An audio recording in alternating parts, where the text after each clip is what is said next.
मुस्लिम law यूरिस्प्रूडेंस की जो outline का हमारे पास लास्ट टॉपिक है मुस्लिम फैमिली लॉ ऑर्डिनेंस 1961। ये 1961 में पाकिस्तान के अंदर मुस्लिम फैमिली लॉ ऑर्डिनेंस जो है वो पास किया गया था। ये पाकिस्तान की लेजिस्लेशन का एक बहुत अहम सिग्निफिकेंट पीस समझा जाता है। ठीक है, इसमें इसने जो है ना वो पर्सनल लॉज जो concerning marriages, divorce, inheritance and family rights के हवाले से जो लॉज थे उसमें रिफॉर्म्स की थी।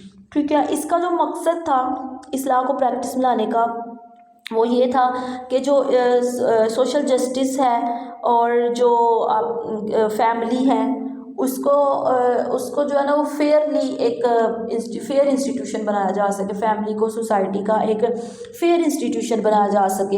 इसकी यानी कि आप इससे कह लो कि फैमिली के जो हैं बिहेवियर उसको रेगुलेट करने के लिए जो लॉज बनाए गए थे, जो ऑर्डिनेंस उसको हम कहते हैं कि ये 1961 में एक Muslim family laws ordinance pass किया गया था। ये जो ऑर्डिनेंस था it was based on the basic Islamic principles and basic Islamic values. इस्लाम के अंदर जो फैमिली के हवाले से स्पेशली मैरिजेस के हवाले से जो लॉज एंड रेगुलेशंस हैं उसी के बेस पे ये लॉ पास किया गया था। ठीक है, तो इसकी एक डिटेल की हम देख लेते हैं।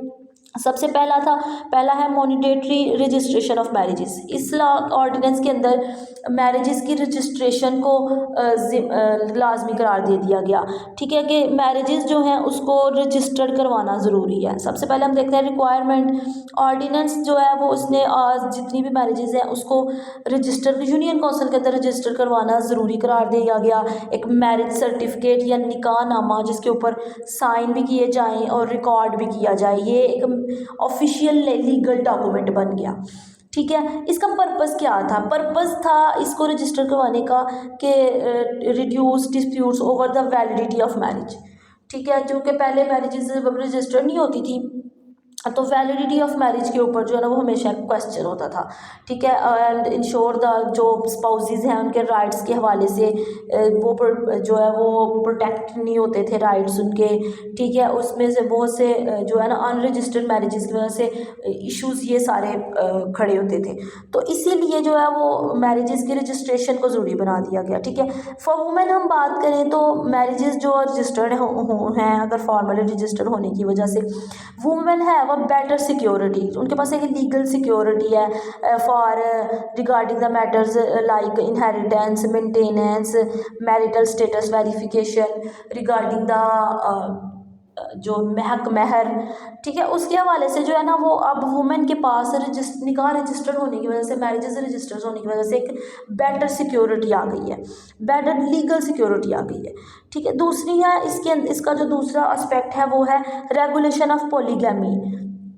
परमिशन, अब रिक्वायरमेंट क्या थी? Ordinance introduce a requirement of a husband for husband to seek permission from the local habitation council if he wishes to marry more than one wife. ठीक है, अगर वो एक से ज़्यादा लोगों से शादी करना चाहता है तो जो आर्बिट्री काउंसिल है, लोकल एडमिनिस्ट्रेशन है, उससे उसको इजाज़त लेना ज़रूरी है। ठीक है, ही वो उसके अलावा जो है उसकी वाइफ की जो है ना उसको फाइनेंशियली सपोर्ट करने का जो है वो एविडेंस प्रोवाइड करना ज़रूरी है।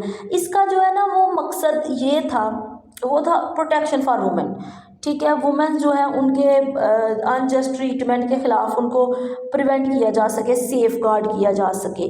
ठीक है, आर्बिट्री काउंसिल के रोल की हम बात करें तो ये काउंसिल जो है consults with the existing wives के साथ जो है वो कंसल्ट करती थी for their welfare, for their consent. ठीक है, काउंसिल जो है वो कोई भी रिक्वेस्ट सेकंड मैरिज की उस वक्त तक अप्रूव नहीं करती थी जब तक हस्बैंड जो है वो अपनी जो यानी उसकी पिछली बीवी है या पहली बीवी है या बीवियां हैं पहले उनके राइट्स की प्रोटेक्शन की जिम्मेदारी नहीं लेता। और जब तक आर्बिट्री काउंसिल जो है वो नहीं करती, अलाउ नहीं करती, तब तक हस्बैंड जो है वो सेकंड मैरिज में या अगर वो थर्ड या ज़्यादा मैरिजेस में इन्वॉल्व नहीं हो सकता।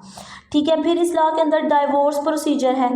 डाइवोर्स प्रोसीजर के अंदर जो है वो रिटन नोटिफिकेशन इंश्योर कर दिया गया कि ये ऑर्डिनेंस जो है वो हस्बैंड को बाउंड करता है कि वो अपनी वाइफ को अगर डाइवोर्स दे रहा है तो वो एक रिटन डाइवोर्स दे। ठीक है, रिटन नोटिस जो है वो यूनियन काउंसिल को भेजे ताकि एक फॉर्मल रिकॉर्ड रहे। ठीक है, रिकाउंसिलेशन पीरियड जब नोटिस रिसीव हो जाए तो काउंसिल जो है that initiate a 90 days reconciliation period, ठीक है। अगर जो है वो कपल्स के डिफरेंसेस को रिजॉल्व करने के लिए जो पीरियड दिया गया है वो दिया गया है 90 डेज का, यानी 3 महीनों के अंदर अंदर जो है वो अपने अगर चाहे तो अपने डिस्प्यूट्स को मैनेज करके वो दोबारा से मैरिज कॉन्ट्रैक्ट को बहाल कर सकती है, ठीक है। अब इसका जो मकसद क्या था वो था राइट्स ऑफ वाइफ, एक स्ट्रक्चर प्रोसेस प्रोवाइड करना to allow for time to reconsider और attempt resolution before finalising the divorce, ठीक है। डिवोर्स को फाइनलाइज करने से पहले दोनों जो पार्टनर्स हैं उनके जो है व्यूज़ उनको फाइनलाइज करना, ठीक है। It also helps the protect the wife के, इस ऑर्डिनेंस ने जो है वो वाइफ्स के राइट्स को भी प्रोटेक्ट किया, giving her time to prepare for any legal और फाइनेंशियल एग्रीमेंट्स, ठीक है। अब फिर इसमें प्रिवेंशन ऑफ इंस्टेंट तलाक, द ऑर्डिनेंस जो है वो प्रैक्टिस ऑफ ट्रिपल तलाक जो लोग एक ही जगह पे दे देते हैं उसको भी उससे भी प्रोटेक्ट किया, क्योंकि ऐसी तलाक जो इंस्टेंट होती है वो ज़्यादातर बाद में जो है ना वो यानी उस पर पछताते हैं लोग कि ये इस तरह से नहीं होती, इसीलिए जो है ना एक लीगल फ्रेमवर्क बना दिया गया ताकि वो जो अच्छी तरह सोच समझ के अपने जो फैसले दे सके, ठीक है। इसके नेक्स्ट इसके अंदर जो इस ऑर्डिनेंस के अंदर है वो है इनहेरिटेज राइट्स फॉर ऑर्फन चाइल्ड, यतीम बच्चों के inheritance rights, provision of orphans, जो ऑर्डिनेंस है ये प्रोवाइड करता है ऑर्फन चिल्ड्रन को जो है ना एक उनके जो डिकीज पेरेंट्स हैं यानी जो फौतशुदा पेरेंट्स हैं उनकी इनहेरिटेंस मिलनी चाहिए, ठीक है। और किसी भी यानी कि जब कोई भी बच्चा है ऑर्फन्ड है उसके पास कोई और सपोर्ट नहीं है तो इस ऑर्डिनेंस के पास होने से पहले ना यतीम जो होते थे लोग अपने जिनके पेरेंट्स पहले मर जाते थे उनको, फॉर एग्जांपल इसकी एग्जांपल हम ऐसे लेते हैं कि कोई बच्चा है उसका बाप मर जाता है और दादा जिंदा रहता था तो उस दादे की जायदाद से उस बच्चे को हिस्सा नहीं मिलता था, ठीक है। तो ये इस चीज़ को ख़त्म कर दिया गया। ये क्यों किया गया? इक्वालिटी एंड फेयरनेस के प्रिंसिपल के ऊपर, ठीक है। कि इंडिविजुअल जो चाइल्ड्स हैं उनकी फेयरनेस को आप कह लो कि इंश्योर करने के लिए उनको जो है ना ये ऑर्डिनेंस पास किया गया। अलाइनमेंट विद सोशल वेलफेयर, ये जो हमारे पास है इनहेरिटेंस का ये प्रिंसिपल कि यतीम जो बच्चे हैं उनको जायदाद में हिस्सा मिलना चाहिए, ये इस्लामिक वैल्यूज़ के साथ अलाइन करता है और ये सोशल वेलफेयर और फैमिली वेलफेयर को इंश्योर करता है, ठीक है। नेक्स्ट है maintenance rights and protection for women, इसमें इस ऑर्डिनेंस में जो है ना सर्टेन वुमेन राइट्स को प्रोटेक्ट किया गया, मेंटेन किया गया, इसमें फाइनेंशियल सिक्योरिटी प्रोवाइड की गई, include the provisions for women financial support after divorce, ठीक है। Mandating the husband fulfil financial obligations, यानी कि पोस्ट डिवोर्स के बाद हस्बैंड की ये जिम्मेदारी है, इसकी लीगल रिस्पॉन्सिबिलिटी है कि वो बच्चों को और अपनी वाइफ को जो है जब तक वो वाइफ जो है वो नेक्स्ट किसी मैरिज कॉन्ट्रैक्ट में इन्वॉल्व नहीं होती उसको वो फाइनेंशियली सपोर्ट करे, ठीक है। राइट्स ड्यूरिंग मैरिजेस को प्रमोट किया गया, प्रोटेक्ट किया गया, ठीक है, for discouraging the domestic violence, ठीक है। एम्पावरमेंट ऑफ वुमेन को इंश्योर किया गया, allowing them to seek redress through the courts, ठीक है, उनके राइट्स को मेंटेन किया गया। नेक्स्ट है हुला and judicial separation, grounds for judicial separation, ordinance जो है ये वुमेन के लिए उसने इजी बना दिया डिवोर्स या खुला को, ठीक है। उनके लिए जुडिशियल सेपरेशन जो है on the basis of various grounds like cruelty, desertion, non maintenance की बेस पे वुमेन के पास एक लीगल जो है उनके पास परमिशन है कि वो खुला के लिए फ़ाइल कर सकती हैं, पटिशन दायर कर सकती हैं, ठीक है। इसके लिए उनको लीगल रिसोर्सेज तक जो है वो एक्सेस दे दी गई, ठीक है। नेक्स्ट है इसमें, अच्छा इसमें ना एक और चीज़ एस्पेक्ट भी है और वो है protection against force continuation of marriage. इस ऑर्डिनेंस के पास होने के बाद जब एक लीगल फ्रेमवर्क मौजूद है वुमेन के पास कि वो अदालत में पटिशन कर सकती हैं खुला के लिए, तो जो फोर्स कॉन्टिन्यूशन ऑफ मैरिज है ना उससे वो बच सकती है, यानी कि उनको कोई मजबूर नहीं कर सकता कि वो एक अब्यूजिव मैरिज को जो है ना वो कंटिन्यू रखे, नेक्स्ट है रोल ऑफ यूनियन काउंसिल और आर्बिट्रेशन काउंसिल्स।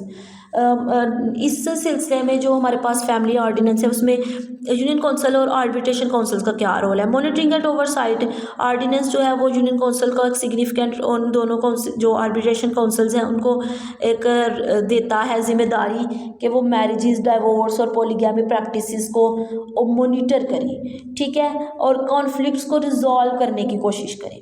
अगर रिजॉल्व नहीं होते तो उसके लिए आगे मज़ीद लीगल फ्रेमवर्क मौजूद है, लीगल फ्रेमवर्क दिया गया है खुला का, डाइवोर्स का, etc।